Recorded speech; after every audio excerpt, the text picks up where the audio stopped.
Hello friends, मैं हूं अजीज शेख। आप देख रहे हैं मूवी स्टॉक चैनल, जिस पर आज मैं बात करने वाला हूं फिल्म ब्लैक विडो के पोस्ट क्रेडिट सीन के बारे में। जिस सीन को लेकर आप डेफिनेटली कंफ्यूज होंगे कि येलेना को किस तरीके के झमेले में फंसाया जा रहा है बेल की तरफ से। लेकिन देखा जाए तो इसे एमसीयू के फ्यूचर के लिए बहुत ही अच्छी तरीके से सेट किया जा रहा है, जिसके चांसेस मुझे थंडरबोल्ट के लगते हैं, डार्क अवेंजर्स के अभी के लिए तो बिल्कुल भी नहीं, क्योंकि थंडरबोल्ट का ऑप्शन मैं डार्क अवेंजर्स से ज्यादा चुनना चाहूंगा। आई होप आप भी वैसा ही चाहते होंगे। इसके अलावा जो बात मैंने मेंशन की है कि मैं इस वीडियो में सिर्फ और सिर्फ इस फिल्म के पोस्ट क्रेडिट सीन की ही एक्सप्लेनेशन देने वाला हूँ, जिसका रीजन तो आपको वीडियो की लेंथ देखकर समझ आ रहा होगा। रही बात फिल्म ब्लैक विडो की स्टोरी के रिकेप की, तो उस पर एक अलग वीडियो बनेगी, और हाँ, फिल्म की एंडिंग एक्सप्लेन पर भी, जिसमें मैं फिल्म का कंप्लीट ब्रेकडाउन कर आपको फिल्म की बाकी दूसरी छोटी से छोटी डिटेल भी दे दूंगा। तो फिलहाल के लिए उन दोनों ही वीडियो का वेट कीजिए, जो मेरे इस चैनल पर नहीं बल्कि मेरे दूसरे channel movie stock movie explain पर आएगी, जिसका लिंक आपको नीचे दिए गए डिस्क्रिप्शन में मिल जाएगा। और फिर क्या, अब चलिए टाइम को और ना वेस्ट करते हुए सीधे बात करते हैं ब्लैक विडो फिल्म के पोस्ट क्रेडिट सीन की। लेकिन हाँ, अब एक छोटी सी रिक्वेस्ट भी, जो है इस चैनल को सब्सक्राइब, वीडियो को लाइक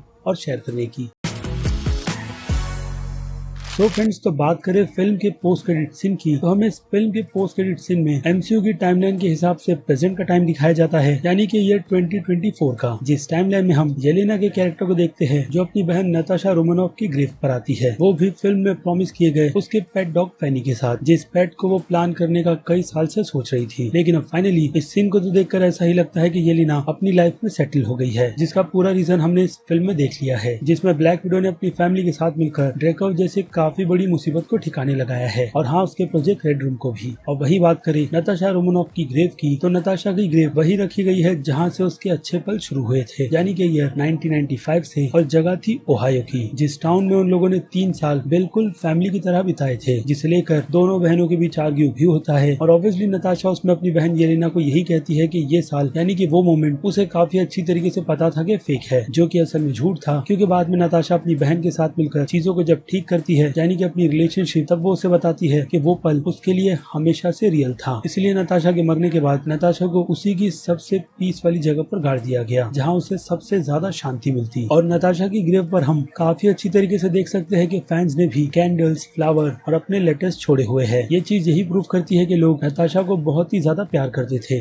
खैर, तो जब गेल अपनी बहन की ग्रेव पर खड़े होकर अपने उन कीमती पलों को याद कर रही थी, तो वहीं उसे इंटरप्ट करते हुए हम वैलेंटिना एके वेल के कैरेक्टर को देखते हैं, जिस कैरेक्टर को हमने इसके पहले the Falcon and the Winter Soldier की सीरीज में भी देखा। हालांकि यह अपीयरेंस फिल्म का बहुत ही पहले सेट किया गया था, यानी कि वेल के कैरेक्टर को सबसे पहले इंट्रोड्यूस ब्लैक विडो फिल्म में करवाया जाता, लेकिन कोविड की सिचुएशन ने वैसा होने नहीं दिया, और फिल्म में कंफर्मेशन के हिसाब से बिना किसी काट छाट के पोस्ट क्रेडिट सीन को बिल्कुल वैसा ही रखा गया है, जो कि अगेन एक अच्छी बात है, क्योंकि अगर उस टाइम पर इस फिल्म को रिलीज कर दिया जाता और पोस्ट क्रेडिट सीन में हम वेल के कैरेक्टर को देखते, तो हम उसे देखकर काफी ज्यादा कंफ्यूज होते, और कई फैंस को ये डिटेल नहीं पता चलती कि एक्चुअल में वेल अभी के लिए एमसीयू के यूनिवर्स में कर क्या रही है। इसलिए falcon and the winter soldier में वेल के काम और उसकी डिटेल को बहुत ही अच्छी तरीके से एक्सप्लेन कर दिया गया है, जो बेसिकली फैंस को यही बताता है कि वेल एमसीयू के यूनिवर्स की निक फ्यूरी की फीमेल वर्जन है, जो किसी के कहने पर सुपर हीरोज की खुद की एक टीम जमा कर रही है। अब वो शख्स कौन है, फिलहाल तो उसकी डिटेल इतनी जल्दी एमसीयू की तरफ से रिवील नहीं की जाएगी, यानी यहाँ पर भी थियरीज निकल कर आती है। बाकी रही बात वेल की, तो इस कैरेक्टर के बारे में मैं बात already falcon and the winter soldier के वीडियो में कर चुका हूँ, जिस पर मैं फिर से बिल्कुल भी नहीं आऊंगा। लेकिन हाँ, वेल के कैरेक्टर से रिलेटेड जो नई डिटेल्स है, उस पर तो बात करनी बनती ही है, क्योंकि वेल को देखकर वहाँ पर येलेना बिल्कुल भी नहीं चौंकती, और सीधे वेल को यही कह देती है कि ये इसका छुट्टियों का दिन है, और इस दिन वो आकर उसे ना तो कोई काम दे सकती है और ना ही पूरी तरीके से डिस्टर्ब कर सकती है। लेकिन वेल के पास भी काफी वैलिड रीजन है येलेना को डिस्टर्ब करने का, जिसमें वेल येलेना के सामने उसके अगले टारगेट को रखती है। यानी अगर देखा जाए तो सिविल वॉर से लेकर falcon and the winter soldier तक येलेना वेल के अंडर ही रहकर काम कर रही थी, यानी कि अपने मर्जी से, जिसने डेफिनेटली इन सालों में कई सारे मिशन को किए होंगे। बाकी ये दोनों कैसे मिले, वेल ने येलेना को कौन कौन से मिशंस को ऑफर किया था, उसकी डिटेल अभी के लिए तो रिवील नहीं की गई। लेकिन अगर देखा जाए तो ब्लैक विडो फिल्म के एंड में येलेना और उसकी फैमिली को पिकअप करने के लिए कई सारी नई फीमेल ब्लैक विडोज आती है, और उसके बाद यानी कि सिविल वॉर की टाइमलाइन से ये सभी लोग कहाँ गए हैं, हमें अब तक उसका आंसर नहीं मिला है, जिनके ग्रुप में शामिल टास्क मास्टर भी है। तो हो सकता है कि येलेना का पूरा ग्रुप वेल के इशारों पर कोई ना कोई मिशन कर रहे होंगे, या फिर अलग अलग, या फिर ऐसा भी हो सकता है बिना ज्यादा दिमाग दिमाग के घोड़े दौड़ाए, ये सभी ब्लैक विडो ठीक होने के बाद अपने अपने घर पर चली गई। या फिर फिल्म के एंड में जिस फाइल को नताशा ने डाउनलोड किया था उसमें कई सारी ऐसी एजेंट्स थी जिन्हें ढूंढ कर डीएक्टिवेट करना भी बनता है। तो ऐसा ही कोई मिशन शायद येलेना ने अपनी टीम के साथ किया होगा। लेकिन अगर ऊपरी तौर पर देखा जाए तो एमसीयू की तरफ से ब्लैक विडो के यूनिवर्स को हिसाब से अब काफी ज्यादा बढ़ा दिया गया है, खास करके ऑप्शन के हिसाब से, जिस ऑप्शन में अब मर्जी एमसीयू वालों की चलेगी जो कि पहले से ही चलती है, जिनमें हम कभी भी कहीं से भी अचानक से टपकते हुए किसी भी फीमेल एजेंट्स को देख सकते हैं जो बेसिकली ब्लैक विडो ही होगी। यानी अब एमसीयू के यूनिवर्स में ब्लैक विडो की भी पूरी की पूरी आर्मी है जो पूरी तरीके से स्किल्स और हैंड टू हैंड कॉम्बैट में डोरा मिलाजे से कम नहीं है। लेकिन उसके बाद का जो ट्विस्ट निकल कर आता है वो ट्विस्ट होता है येलेना के अगले टारगेट का, जिसे मारने के उसे अच्छी खासी कीमत दी जाएगी, जो टारगेट और कोई नहीं बल्कि हॉकाई है। और वेल यहाँ पर गलत इन्फो देकर येल को यही कहती है कि नताशा को इसी ने मारा है, जो एक वक्त पर नताशा का बहुत अच्छा दोस्त भी था। लेकिन इन दोनों की दोस्ती होने से पहले उसे शील्ड वालों ने मिशन नताशा को मारने का दिया था, लेकिन हॉकाई ने डिसाइड किया था कि वो नताशा को नहीं मारेगा। इस बीच इन दोनों की दोस्ती बहुत ही अच्छी बन गई थी और दोनों ने साथ में मिलकर बुडापेस्ट में ड्रेको को मारने की कसम खाई थी, क्योंकि जो कुछ भी बचपन में ब्लैक विडो के साथ हुआ था यानी कि नताशा के साथ, वो नहीं चाहती थी कि ये चीज किसी और के साथ भी हो। लेकिन अनफॉर्चुनेट उनका ये मिशन सक्सेस नहीं होता, क्योंकि उसी के रिजल्ट में फिल्म ब्लैक विडो बनाई गई। लेकिन अब इतनी सारी डिटेल जो हमें पता है वो येलेना को नहीं है, और इसी का फायदा वेल बहुत ही अच्छी तरीके से उठा रही है ताकि इससे उसका काम हो जाए और हॉकाई उनके रास्ते से साफ हो जाए, जो अगेन आपको सोचने पर मजबूर कर देता है कि हॉकाई वेल के रास्ते का कांटा कब बना था। वेल तो इसका जवाब भी सिंपल है, और वो जवाब निकल कर आता है इन्फिनिटी वॉर के इवेंट के बाद का, जिस फिल्म के एंड में थैनोस ने फिंगर स्नैप की थी और उसी फिंगर स्नैप के चलते हॉकाई की पूरी फैमिली डस्ट में कन्वर्ट हो गई थी। जिसके बाद क्या हॉकाई पूरी तरीके से डिप्रेशन में चला गया था, और इस डिप्रेशन के चलते हॉकाई एमसीयू के यूनिवर्स का रॉनिन भी बन गया। और ये फोटो उसी टाइम की ली गई है जब हॉकाई इन 5 सालों के बीच कई सारी किलिंग कर रहा था, जिसे रोकने वाला कोई भी नहीं था। तो अब ऐसा हो सकता है कि हॉकाई से वेल खुद आकर मिली होगी और उसने ही हॉकाई को भी हायर किया होगा किसी के कहने पर, और फिर क्या हॉकाई रॉनिन बनकर उनके लिए मिशन कर रहा था और खुद की फ्रस्ट्रेशन भी मिटा रहा था। लेकिन जब उससे मिलने नताशा खुद आई थी तब वो रुक गया, क्योंकि नताशा के पास हॉकाई की फैमिली को वापस लाने की उम्मीद थी, जो एग्जैक्टली रंग लाई है नताशा के मरने के बाद। लेकिन अब उसके मौत का जिम्मेदार फिलहाल तो येलेना की नजर में हॉकाई ही है। और अभी हॉकाई की सीरीज के अनाउंसमेंट के बाद रिपोर्ट ये भी निकल कर आई है कि हम येलेना के कैरेक्टर को हॉकाई की सीरीज में भी देखने वाले हैं। अब उस सीरीज में येलेना का काम क्या होगा उसका अंदाजा तो हमें इस फिल्म के पोस्ट क्रेडिट सीन से बहुत ही अच्छी तरीके से हो जाता है कि येलेना अपनी बहन का बदला लेगी, लेकिन बाद में उसकी मिसअंडरस्टैंडिंग दूर भी हो जाएगी, क्योंकि येलेना एमसीयू के यूनिवर्स की नई ब्लैक विडो है। और उस सीरीज में हम हॉकाई के कैरेक्टर का भी एंड देखने वाले हैं, जिसमें हॉकाई अपनी टॉर्च यानी कि अपना टैग केट बिशप को देने वाला है, जिसके लिए केट उस सीरीज में क्या क्या करेगी उसका पता तो हमें सीरीज देखकर ही चलेगा। लेकिन अब इस पोस्ट क्रेडिट सीन से एक और जो कंफर्मेशन होती है वो ये भी है कि हमें उस सीरीज में हॉकाई का पास्ट भी दिखाया जाएगा और प्रेजेंट भी, कि उस पास्ट के चलते उसने अपने कितने दुश्मन बनाए हैं जो अब प्रेजेंट की टाइमलाइन में उसका पीछा नहीं छोड़ रहे। उन्हीं में से एक दुश्मन वेल भी है जो बस हॉकाई को मरवाना ही चाहती है, यानी कि हॉकाई के पास काफी बड़े राज है वेल और उसकी पूरी की पूरी प्लानिंग से रिलेटेड। और शायद ये भी हो सकता है कि हॉकाई को ये भी पता हो कि वेल से ये सब काम करवा कौन रहा है। जिसमें अब बात करें काफी मिस्टीरियस वेल के कैरेक्टर की, तो पहले तो वेल का नाम हमें इतना ज्यादा सिमिलर टीवीए से भी लगता है, जो लोगो आपको स्क्रीन पर बहुत ही अच्छी तरीके से दिख रहा होगा, क्योंकि अगर आप इस लोगो को उल्टा करोगे तो नाम वेल का ही बनता है। लेकिन फिलहाल तो मैं इस थियरी में बिल्कुल भी नहीं जाने वाला, क्योंकि पता है कि एमसीयू वाले फैंस का काटने में कितने ज्यादा एक्सपर्ट है, इसलिए इसे छोड़ देते हैं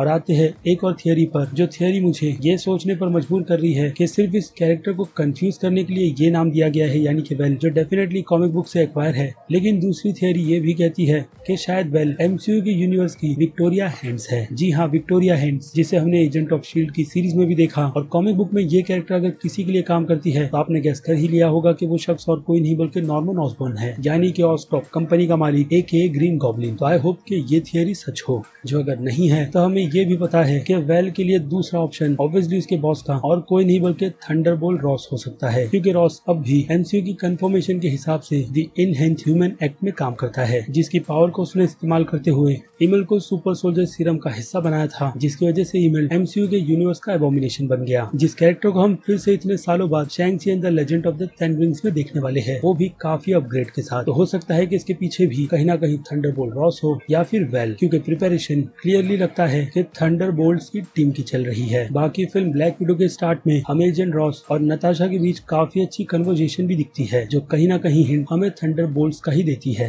या फिर कह लो रेड हल्क का, जिस एक्सपेरिमेंट का हिस्सा रॉस भी होगा। कैसे तो उस पर मैं ब्लैक विडो की एंडिंग एक्सप्लेन की वीडियो में ही बात करूंगा, क्योंकि इसमें बात चल रही है सिर्फ पोस्ट क्रेडिट सीन की। तो उसी सीन के हिसाब से और ब्रेक डाउन करें तो इस टीम में मेरे हिसाब से अब तक यूएस एजेंट, एबोमिनेशन, शैरॉन कार्टर और जीमो है। भले से ही उसे राफ्ट में क्यों ना रखा गया हो, लेकिन ये कैरेक्टर राफ्ट में ज्यादा टाइम तक तो बिल्कुल भी नहीं रहेगा और हो सकता है कि इसे वेल छुड़ाकर अपने साथ ले जाए। बाकी अगर आपके दिमाग में द इनक्रेडिबल हल्क फिल्म का कैरेक्टर सैमुअल टेंसिल भी है कि उस कैरेक्टर का क्या हुआ, वो भी शायद वेल की थंडरबोल्ट की टीम का हिस्सा हो सकता है। वेल तो हाँ, उसके चांसेस है, क्योंकि केविन फैगी ने ये बात कई साल पहले कही थी कि एबोमिनेशन और सैमुअल के कैरेक्टर को वो लोग बिल्कुल भी नहीं भूले हैं, जिसमें से एबोमिनेशन का पता तो अब हमें चल जाएगा, लेकिन सैमुअल सिन एके लीडर का पता नहीं चला है। और अगर आप एमसीयू की कॉमिक बुक पढ़ते हो तो ब्लैक विडो की कहानी की चैप्टर में उसे भी कवर किया गया है, जिसे ऑब्वियसली उस इवेंट के बाद ब्लैक विडो ने पकड़ लिया था। जो अब हो सकता है कि एबोमिनेशन के साथ ही उस सिचुएशन में फंसा होगा, या फिर रखा गया था जहाँ से अब एबोमिनेशन फ्री है लेकिन फिलहाल तो लीडर नहीं, या फिर हो सकता है कि वो भी एबोमिनेशन की तरह खुला घूम रहा है। बाकी इस पोस्ट क्रेडिट सीन में हम येलेना को भी उसकी टीम में शामिल हुआ देखते हैं, और क्या पता इन्फिनिटी वॉर फिल्म के इवेंट के बाद रॉस और वेल ने मिलकर अपनी इस टीम की शुरुआत की होगी, या फिर हो सकता है कि इसकी प्लानिंग सिविल वॉर के बाद या फिर उससे पहले से चल रही है। लेकिन रीजन तो सिविल वॉर फिल्म ही लग रही है, क्योंकि उसी फिल्म से सोकोविया अकॉर्ड्स को भी लागू किया गया था, जिसके चलते सुपर हीरोज दो टीम में बट गए थे।